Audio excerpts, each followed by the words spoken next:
304, magnetismo, a ação mútua entre ímãs. Pessoal, magnetismo nada mais é do que a ação de ímãs. Você já viu como é que acontece o ímã, né? O ímã, quando ele tem um poder de atração, uma parte positiva e outra negativa, ele se atrai, ele cola um no outro. Quando ele tem um positivo com positivo, ele se repele. Quando tiver um negativo com negativo, ele se repele, se afasta, tá? Então, o ímã é atração magnética, positivo com negativo, tá bom? Então, vamos lá. Os primeiros estudos sobre o magnetismo. Quem pela primeira vez na história fez menção ao magnetismo foram os gregos por volta de 600 anos antes de Cristo. Isso aconteceu quando foi encontrada uma pedra com excêntrica propriedade de atrair corpos metálicos. Então o ímã ele atrai metal, não tem dificuldade.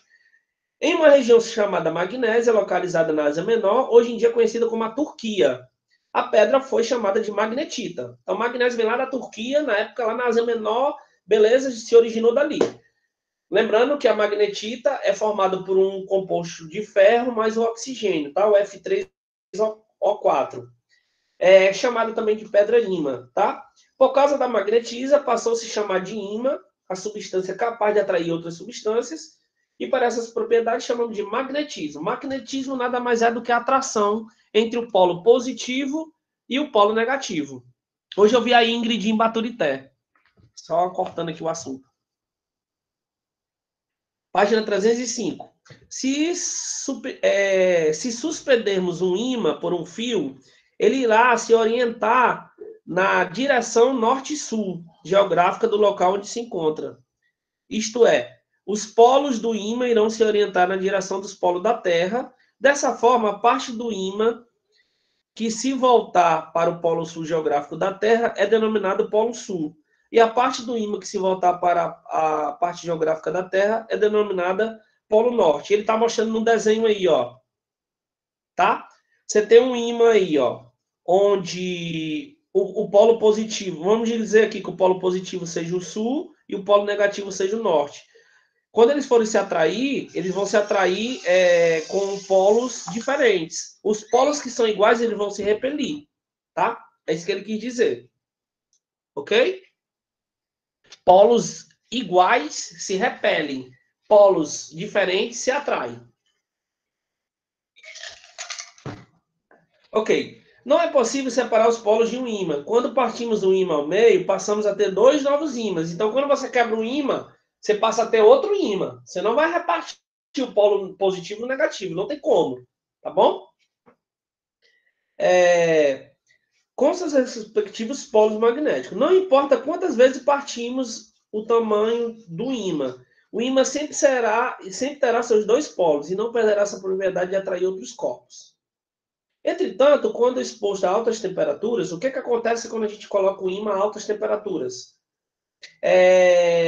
O ímã perde suas propriedades magnéticas, tá? Isso se deve ao fato de que há uma desorganização molecular no interior do ímã. Por exemplo, um ímã feito de cobalto perde suas propriedades quando exposto a temperatura de 1.100 graus Celsius. Há um ímã níquel, quando aquecido, a 350 e um de ferro a 750. Então, você consegue alterar a composição do ímã com o auxílio da temperatura. Claro que não é uma temperatura qualquer. Você precisa de altas temperaturas para poder alterar a composição do ímã. Tá bom? Investigue. Qual é o tipo de ímã mais forte? Galera, o tipo de ímã mais forte, não sei se vocês já viram falar. Deixa eu botar no chat aqui rapidão, que a gente não pode perder tempo. É o neodímio. É o tipo de ímã mais forte. Tá? São os ímãs mais fortes. Ok? Pronto. Campo magnético de um ímã. Sabe aquela coleção de ímã de geladeira que a gente tem? Já tentou ver até que distância eles são capazes de ser atraídos pelo metal do eletrodoméstico? Sabe por que esse grau de atração varia conforme a distância do material? A resposta, gente, de atração, a gente chama-se campo magnético. Tá? Campo magnético. Quanto maior o campo magnético, mais atração vai ter. Quanto menor o campo magnético, menor atração. O ímã cria necessariamente o campo magnético na região do espaço onde se encontra. Dentre eles, as linhas de força do campo magnético sempre vão para o polo norte em direção ao polo sul, questão de atração, positivo com negativo, tá? Pode-se dizer que, de forma semelhante ao que ocorre com as cargas elétricas, a intensidade do campo magnético é inversamente proporcional à distância do material a ser atraído. Em outras palavras, quanto maior a distância, menor a atração. Ou seja, quanto mais você se afasta, menor a atração. Quanto mais você aproxima, maior a atração. Tá bom? O ímã que se perdeu sua magnetização pode ser remagnetizado? Sim ou não? Sim. Desde que ele não tenha sofrido nenhuma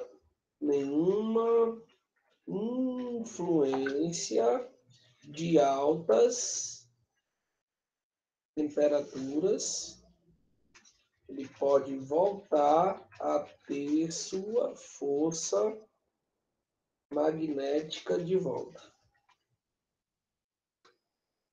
Ok?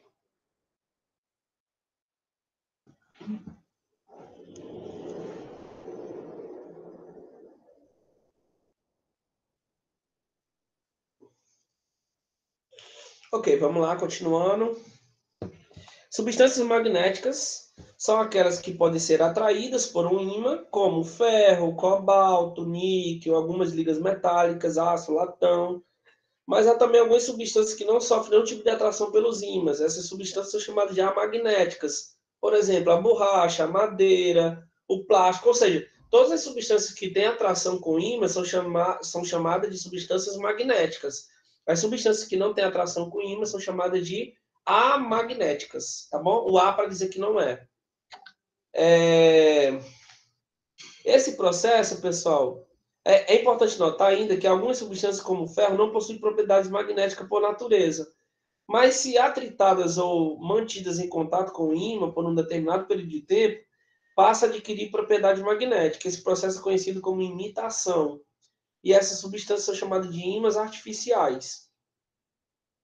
Substâncias que conservam suas propriedades magnéticas, mesmo depois de encerrado o contato com o ímã, são chamadas de ímãs permanentes. E substâncias que mantêm suas propriedades magnéticas enquanto estão em contato com outro ímã ou por indução elétrica são chamadas de ímãs temporárias. Então nós temos três tipos de ímãs. Nós temos os ímãs artificiais, os ímãs permanentes e os ímãs temporários. Os ímãs artificiais é aqueles que são imitações, são parecidos com ímã. Os ímãs permanentes é aqueles que o poder de atração fica ali sempre. E os ímãs temporários é que uma hora ele pode estar atraindo, outra hora não, se ele tiver a influência da temperatura. Ok? Investigue. Em contato com os seres humanos, os ímãs podem causar mal à saúde? Pessoal, até hoje, a ciência nunca provou que o ímã traga algum mal, algum malefício. Hoje não existe, tá? Ok? Hoje não tem.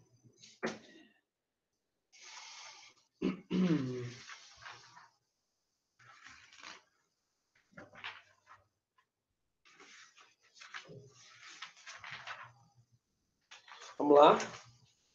Magnetismo terrestre. A Terra funciona como um ímã gigante, por conta da gravidade.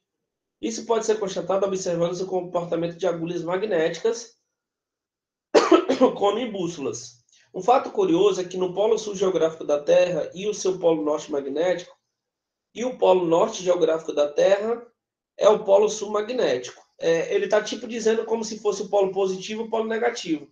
Questão de atração, tá? A princípio parece complicado, mas se fizermos algumas ponderações não é difícil entender. Olha só, anteriormente dissemos que todo ímã tem dois polos, o polo positivo e o polo negativo, não foi? O norte e sul e o sul, certo? Também dissemos que o polo norte do ímã sempre aponta para o polo norte, né? Cadê polo norte? Me perdi aqui. Também dissemos que o polo norte do ímã sempre apoia o polo oposto norte geográfico da Terra, lembra? Portanto, se acontece a atração dessa forma, e sabemos que os polos são iguais e os ímãs se repelem, é lógico supor que o polo norte do ímã é atraído pelo polo sul magnético da Terra. Assim como ele sempre aponta para o norte geográfico, é lógico supor também que o norte geográfico e o sul magnético estão no mesmo lugar. Então, o que acontece? O polo norte magnético se atrai com o polo sul geográfico. O polo norte geográfico se atrai com o polo sul magnético. Questão de opostos, positivo com negativo. Não tem como o polo norte geográfico se atrair com o polo norte magnético, né? A gente atrai o polo norte geográfico com o polo sul magnético, polo sul geográfico com o polo norte magnético. Tá bom? Fenômenos do magnetismo. Você já deve ter ouvido falar desse fenômeno. Fenômeno conhecido como aurora polar ou aurora boreal, né, no polo. Por exemplo, acontece quando os ventos solares atingem a Terra e entram em contato com seu campo magnético, que é mais intenso nos polos.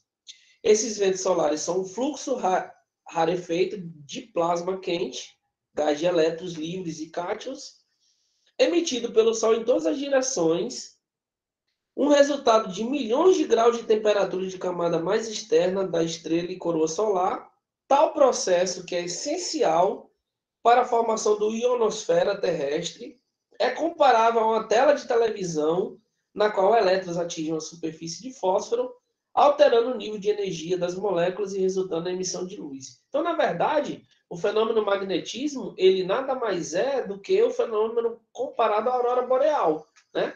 Que é como se fosse esse fenômeno aí de emissão de luz, ó, tá? Ok? Durante tempestades magnéticas, os fluxos podem ser bem mais fortes, assim como o campo magnético interplanetário entre dois corpos celestes, causando distúrbio pela ionosfera em resposta às tempestades. Tais distúrbios afetam a qualidade da comunicação por rádio e dos sistemas de navegação. Então, na verdade, dependendo do campo magnético e da emissão de luz que vai ser proposta lá nessas regiões, você pode ter uma dificuldade na comunicação, tá? Porque o campo magnético, ele tipo isola as frequências de rádio, ok? Então fique atento a isso aí, tá? Fique atento, fique atento. As auroras, página 309, podem ser formadas a partir de explosões nucleares em altas camadas da atmosfera em torno de 400 quilômetros. Tanto Júpiter quanto Saturno possuem campos magnéticos muito mais fortes que a Terra. Urano, Netuno e Mercúrio também são magnéticos, e ambos possuem grandes cintos de radiação. O efeito da aurora polar vem sendo observado em ambos, mas claramente com o telescópio Hubble. Tá? A aurora em Júpiter, gente, olha como é que funciona. Funciona como se fosse um cosmo, né? É um campo magnético, mas funciona como se fosse um cosmo. Tá? Em 1972, foi descoberto que a aurora e suas correntes de magnetismo associadas também produzem uma forte emissão de rádio em torno de 150 kHz, efeito observável somente no espaço. Tá bom? Outra coisa que é importante a gente saber, pessoal, é a questão do fluxo magnético e do eletromagnetismo, né? Porque que as tomadas pegam fogo, essas coisas, né? Ó, muito provavelmente você já viu em aparelhos eletrônicos que existem especificações quanto à voltagem. Uns funcionam apenas em 220, outros aparelhos em 110. Por exemplo, Rio de Janeiro, para a parte sul ali, o polo de energia elétrica lá é 110. Região Nordeste, aqui especificamente o Ceará, 220. Então, se você usar um aparelho com voltagem diferente, você vai danificar aquele aparelho, tá? Existem alguns aparelhos que eles são feitos bivolt, tanto 110 como 220. Então, você pode utilizar os dois meios, tá? Os chamados aparelhos bivolts. Ó. Há alguns anos, inclusive, essa diferença de voltagem já ocasionaram muitos acidentes e perda de equipamentos. Então, a pergunta que não quer calar é a seguinte: como podemos ligar um aparelho que só funciona em 110, por exemplo, em uma rede de 220? Pessoal, a resposta é bem simples. Transformador. Existem transformadores, pessoal, que convertem a energia que está em 110 para 220 e existe transformador que converte de 220 para 110. Será que teremos um gasto maior de energia? né? Isso aí tudo explica o campo magnético. O campo magnético explica tudo isso, tá? Transformadores. Esses dispositivos são formados por duas bobinas, uma dentro de outra, sem contato entre ambas. No enrolamento primário, atua uma corrente elétrica alternada, que é produzida por um gerador. Essa corrente elétrica induz no núcleo do transformador um fluxo magnético variável, que ao passar por dentro do enrolamento secundário, cria uma outra corrente, que poderá ser maior ou menor do que a corrente de entrada, dependendo do número de espiras.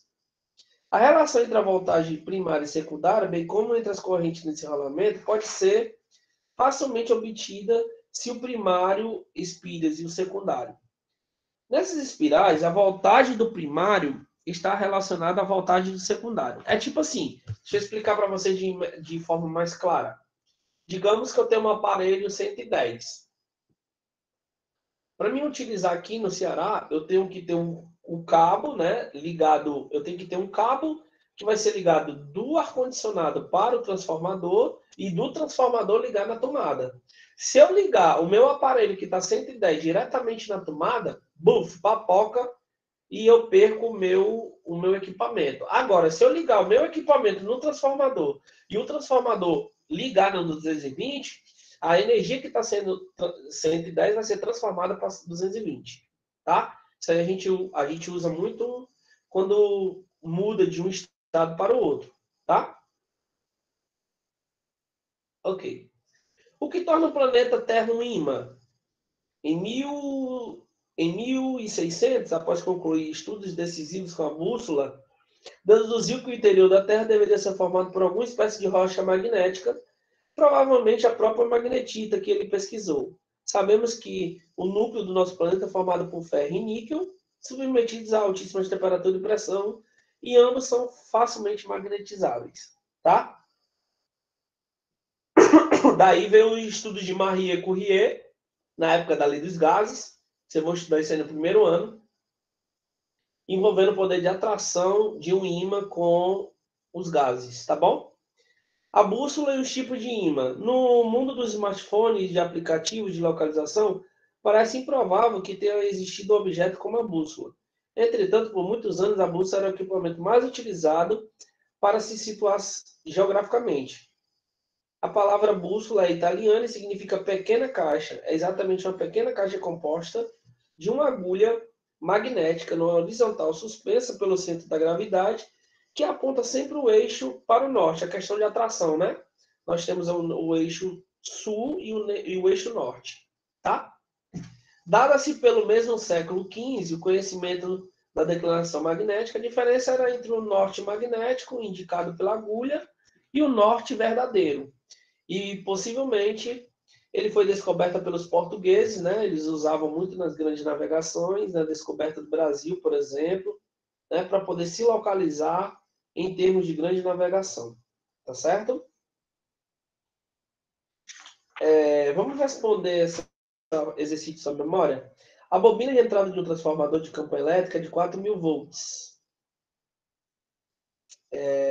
E a de saída tem 400. Se a voltagem da bobina de entrada é 120, qual é a saída da bobina? Bom, vamos lá. 120 é a entrada, né? Dividido pelo que eu quero saber, que é a de saída. Uma de VS. Igual, eu tenho 4.000 volts dividido por 400. É como se fosse uma regra de 3. Vai ficar 4.000 VS, que é a válvula de saída, igual a 400 vezes 120, dá 48.000. A válvula de saída vai ser igual a 48.000 dividido por 4.000. Então, a minha saída da bobina, né? O VS de saída vai ser igual a 12 volts. Certo? 2. Qual a diferença entre o polo magnético e o polo geográfico?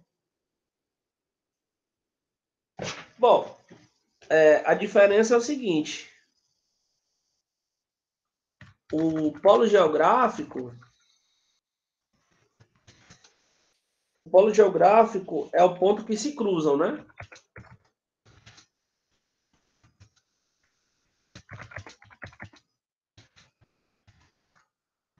É o ponto que se cruzam. O polo magnético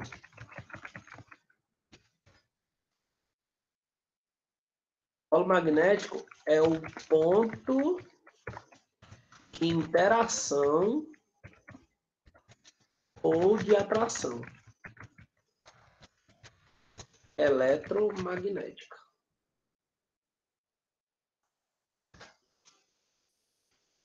Terceira. Assinale V para verdadeiro e F para falso. Letra A primeira. O ímã tem dois polos norte e sul, verdadeiro, né? A gente viu. O ímã tem que ter o polo norte e sul, verdadeiro. B. Partindo de um ímã ao meio, fica-se dois ímãs, verdadeiro, né? A gente viu que quando a gente separa um ímã, ele passa a ser outro ímã. 3. O norte geográfico e o norte magnético estão no mesmo lugar? Não, o norte geográfico está embaixo, né? A gente viu aqui na página... Ó, o norte geográfico está na parte de cima e o norte magnético está na parte de baixo. É falso. Não está no mesmo lugar. B. Polos magnéticos do mesmo nome se atraem? Não, são opostos, né? Falso. O sul geográfico e o sul magnético estão em lugares opostos? Sim, verdadeiro. Ficou verdadeiro, verdadeiro, falso, falso, verdadeiro.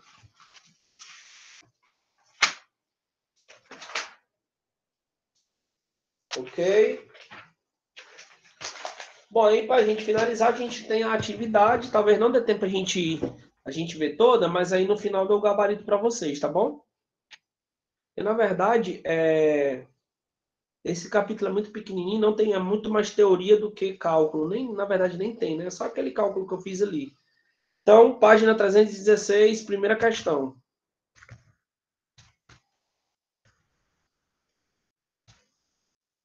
Diz assim: o fenômeno de atração observado em determinados corpos é chamado de... Estamos estudando o quê? Magnetismo, né? Os fenômenos que se atraem magnetismo, letra B. Muito fácil. Segunda. Quando o ímã é aquecido, causa-se nele o quê? Quando o ímã é aquecido, pessoal, ele fica fraco, né? Quando o ímã se aquece, ele fica fraco, enfraquecido. Resposta, letra E. Terceira. Suponhamos que você queira saber se uma barra metálica AB é ímã. Aproximando a extremidade A da barra do polo norte do ímã, verifica-se que a atração. Então, a barra AB é um ímã se somente se... Bom, ele só vai continuar sendo ímã, né? Se a parte norte, que é a parte de cima, né? Se repelir com a B. Porque se ele está dizendo que a B é um ímã, então uma parte vai ter que repelir, tá? Então, no caso, a que vai ter que repelir é a extremidade B. Então, a resposta da terceira questão, letra C. O ímã, pessoal, tem que ter a parte que vai repelir e a parte que vai atrair, tá? Não existe uma parte separada, tá bom? Quarta. Pares de ímãs em forma de barra são dispostos conforme indica a figura a seguir. Norte e sul, né? Beleza, beleza. A letra N indica o polo norte e o polo sul. O S, polo sul. De cada uma das barras. Entre os ímãs de cada um dos pares, ocorrerão respectivamente o quê? Bom, gente, na letra A vai haver uma atração, né? Ó, S com N, ó, são diferentes. Na letra B, nós teremos uma repulsão, ó, porque o N está do mesmo lado e o S está do mesmo lado. Na letra C, nós também teremos repulsão, porque o S aqui está no meio, então ele pega o N e o S. Ó, então teremos uma repulsão, tá? Então, como é que ficou minha resposta? Letra A. Só vai ter atração, pessoal, quando as letras são diferentes. Tá bom? Então, aí a resposta da quarta letra A. Ok? Quinta questão. Uma bússola pode ajudar uma pessoa a se orientar devido à existência no planeta Terra de... Ora, quem é que orienta uma bússola? O campo magnético, né? Resposta, letra D, de Deus. Sexta questão. Veja a figura abaixo. Temos um N, um S, né? Nela temos uma barra magnetizada aproximando-se de uma bola de metal. Diante dessa situação, podemos concluir que a bola de ferro o quê?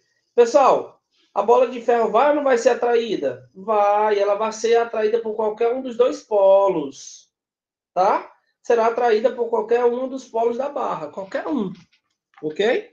A resposta vai ser letra C.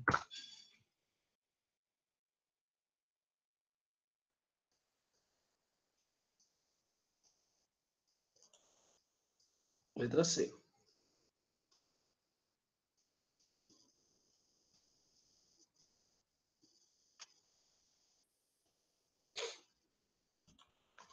Sétima. Um imã com certeza não atrai. Com certeza, um imã não atrai uma caneta, né, gente? Ah, mas não é caneta, não. Peraí. Desculpa. Eu li caneta, ó. 7A. Uma auréola de ferro atrai. Um prego atrai. Uma lâmina de barbear atrai. Uma panela de ferro atrai. Uma caneca de alumínio não atrai. O alumínio não tem propriedades características de atração, tá? Então a resposta letra é. Ainda ia acertar ainda, que eu vi caneta. 8. Uma característica importante das linhas de força de um campo magnético é que elas sempre serão o quê? Pessoal, campo magnético, obrigatoriamente, para ele funcionar, tem que ser fechado. Não existe campo magnético aberto, tá? E se for aberto, ele não presta mais para nada. Então, resposta, letra E.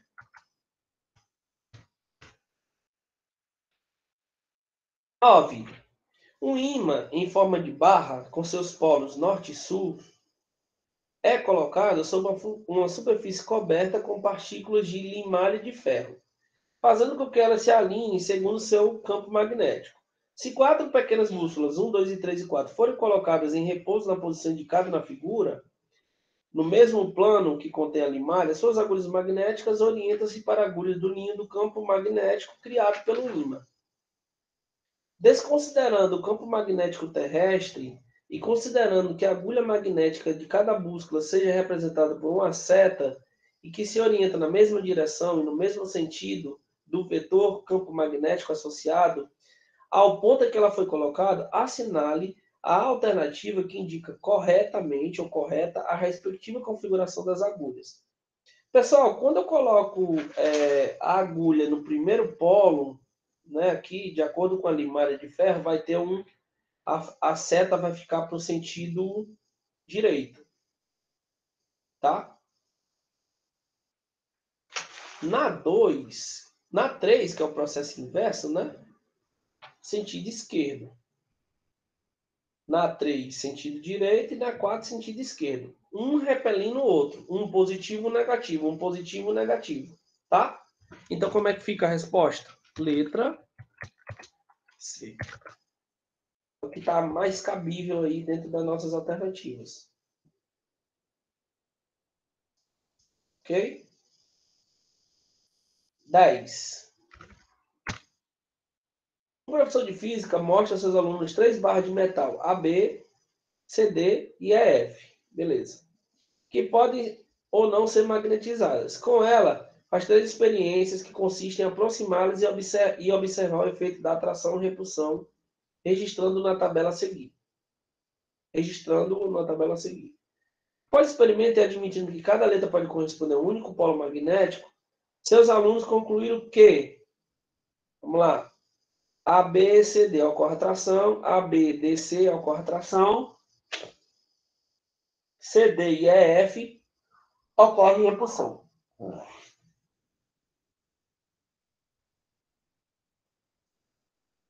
Bom,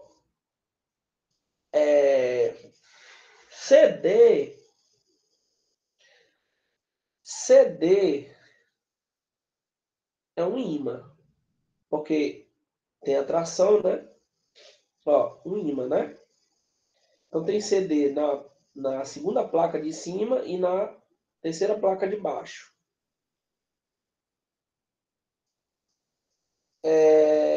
O EF também é ímã. Por que o EF também é ímã?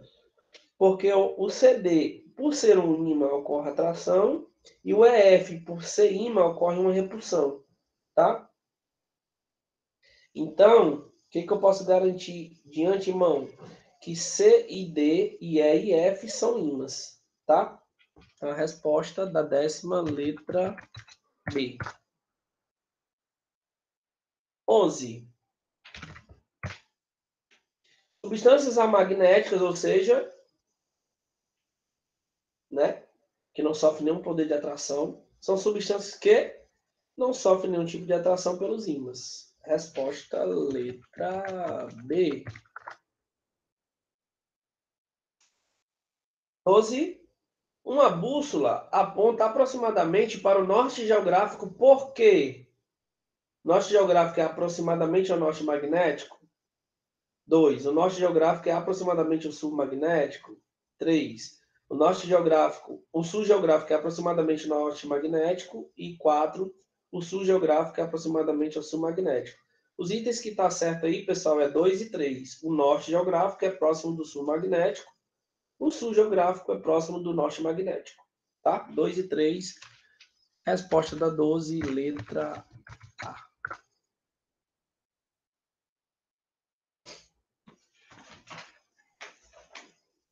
Questão 13. As afirmativas abaixo referem-se aos fenômenos magnéticos. Primeiro, um estudante quebra um ímã ao meio, obtendo 2 pedaços, ambos com polo sul e polo norte. 2. Um astronauta desce da Lua constata que lá há muito campo magnético. Portanto, ele pondera usar uma bússola para se orientar. 3. Uma barra imantada se orienta a ser suspensa horizontalmente por um fio preso pelo seu centro de gravidade ao teto de um laboratório. E 4. Uma das formas de magnetizar uma bússola é colocar numa geladeira e desmagnetizada. Quais são as posições corretas? Pessoal, a correta só é a 1 e a 3, tá? Só a 1 e a 3. Questão 13, resposta letra C. 14. Analise cada uma das seguintes afirmações sobre gravitação, eletricidade e magnetismo e indique se é verdadeiro ou falso. Sabe-se que existe 2 tipos de carga elétrica e 2 tipos de polos magnéticos, mas não se conhece a existência de 2 tipos de massa gravitacional. Isso é verdade, né? A gente conhece as cargas putiformes e a gente conhece os polos magnéticos. Verdadeiro. 2. Um ímã pode ser magnetizado pelo atrito com um pano, como se faz para... Mentira. O ímã ele só pode ser magnetizado se tiver um polo positivo e negativo, diferente de uma indução por contato. Então é falso. 3. Um ímã permanente pode ser descarregado de seu magnetismo por um leve toque com a mão, assim como descarrega um campo. Não. O ímã ele só pode ser permanente descarregado se sofrer a ação de altas temperaturas. De altas temperaturas. Então, falso também. Então ficou 1 verdadeiro, 2 falso, 3 falso. Resposta letra C. 15. Da palavra aimante, né, que traduzido do francês significa amante, origina-se o nome imã, devido à capacidade que esses objetos têm de exercer atração e repulsão. Sobre essas manifestações, considera as proposições. Água aqui. Primeira. Assim como há ímãs que possuem 2 tipos de polos, sul e norte, há ímãs que possuem apenas um, falso. A gente viu que o ímã tem que ter 2 polos. 2. O campo magnético terrestre diverge dos outros campos, uma vez que o polo norte magnético de uma bússola é atraído pelo norte magnético do planeta. Não, não é atraído pelo norte magnético, é pelo sul, né? Então é falso. 3. Os pedaços obtidos da divisão de um ímã são também ímãs que apresentam 2 polos magnéticos, independente do tamanho do pedaço. Sim, dois polos, né? O positivo e o negativo. Então, o único item correto na 15 é o item 3, letra B. Questão 16. Tá acabando, falta só duas. Ó. A respeito do desenvolvimento dos estudos relacionados com o magnetismo, marque V para as afirmações verdadeiras e F para as falsas. Os primeiros estudos relacionados na área do magnetismo foram feitos por Aristóteles no século 6 a.C. Falso, né? A gente viu que não foi por Aristóteles, né? Falso.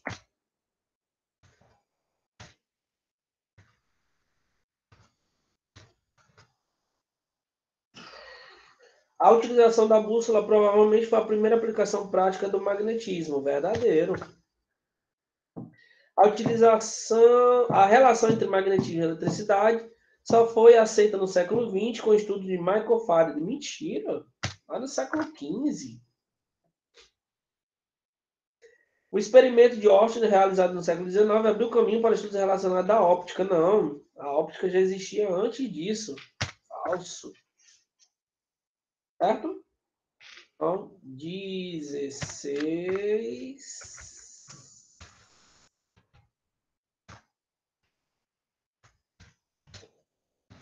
Letra E. E última. Marca a alternativa correta. Todos os ímãs possuem dois polos, polo norte e sul, por enquanto está certo. O polo sul é positivo de um ímã, enquanto o norte é negativo. Ele inverteu, né? O polo sul é o negativo e o polo norte é o positivo. Ele só inverteu aí, tá errado. B, ao quebrar um ímã, seus polos são separados, passando a existir um ímã negativo e o outro positivo? Não, né? Não serão separados, serão juntos, né? Ele fica no mesmo ímã, positivo e negativo. Ele está dizendo que vai ser separado, um fica positivo, outro negativo. Está errado. C. Ao aproximar os polos iguais de um ímã, ele se repele. Verdade, até aí. Quantos polos de... Quando o polo difere, aproxima-se, ele se atrai. Isso. Resposta, letra C. Galerinha do meu coração, fechamos o nosso livro, terminamos o magnetismo de uma forma mais corrida, mas porque o magnetismo é um conteúdo fácil, por isso que ficou por final, então não tem muito mistério aí para a gente trabalhar, tá bom? Agradeço a participação. Coloca o número de vocês aí, por favor, para a gente fechar a aula, tá? E aí, de antemão, já agradeço aí a participação. Estudem para a prova e não faltem para a aula de revisão.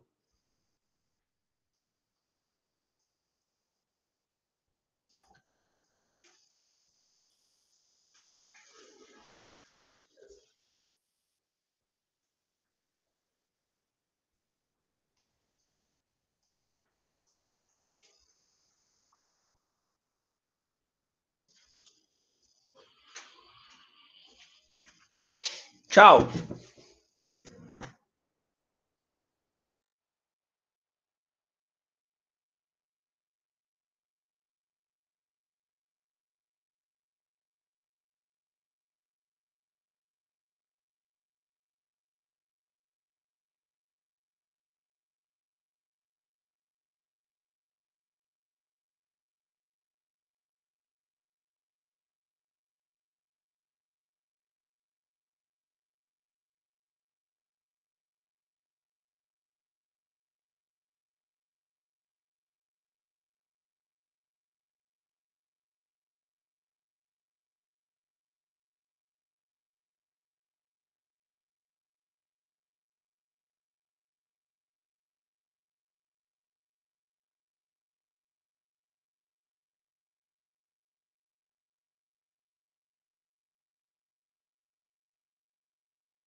Olá, pessoal. Boa tarde, tudo bem com vocês? Bom, continuando aquela nossa dinâmica de... A câmera está diferente aqui? É só ajeitar aqui a câmera.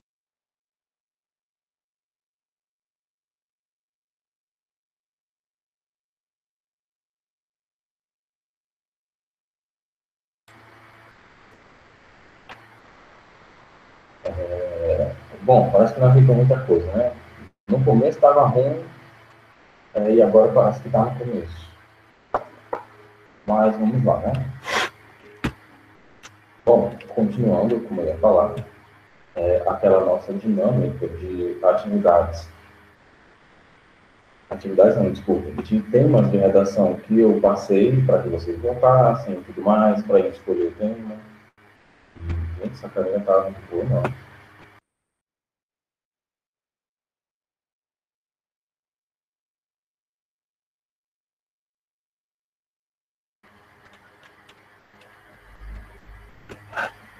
Parece que eu estou filmando com o Galaxy Y. Bom, continuando a dinâmica de temas, como nós vimos na aula passada, hoje nós vamos ver mais um tema também, daqueles dois que vocês votaram, para que fossem um dos temas possíveis a serem trabalhados aqui na disciplina de gêneros, leitura e análise, tá ok? Dentre os vários temas, o que a gente viu na segunda-feira foi o mais votado, tá certo? Que foi o tema do impacto humano no meio ambiente. Temos que há diferentes tipos de impacto humano e que pode ser interessante você falar de um desses tipos de impacto, ok? Para que você tenha um recorte de tema, porque, por exemplo, quando eu falo de racismo, certo? Racismo é um tema, olha só, bem abrangente, tá ok? Tem muita coisa para você falar de racismo. Recortar o tema você pegar esse tema que é grande e tirar uma fatia dele para fazer a sua redação. Pegando esse exemplo do racismo, a gente poderia falar, né, por exemplo, da história do racismo no Brasil, do racismo no Brasil na atualidade, tá certo? Poderíamos falar da legislação contra os crimes de ódio e injúria racial, tá certo? Isso é recortar o tema, tá bem? Do mesmo jeito que impacto humano no meio ambiente, você pode recortar o tema e pegar uma parte dele para que você faça a sua redação. Isso vai ajudar em quê, professor? Que você não vai ficar lá muito perdido, tá? Viajando sobre o que escrever. Quando você recorta o tema, você estreita aqui o caminho, tá? Você não vai ter muito para onde ir, ou seja, você não vai ter muito para onde se perder, certo? Lembrando que o que a gente viu na aula passada foi o tema mais voltado, né? Mas a gente vai ver o segundo tema mais voltado também, tá? A diferença não foi lá essas coisas também, não. Vamos continuar aqui.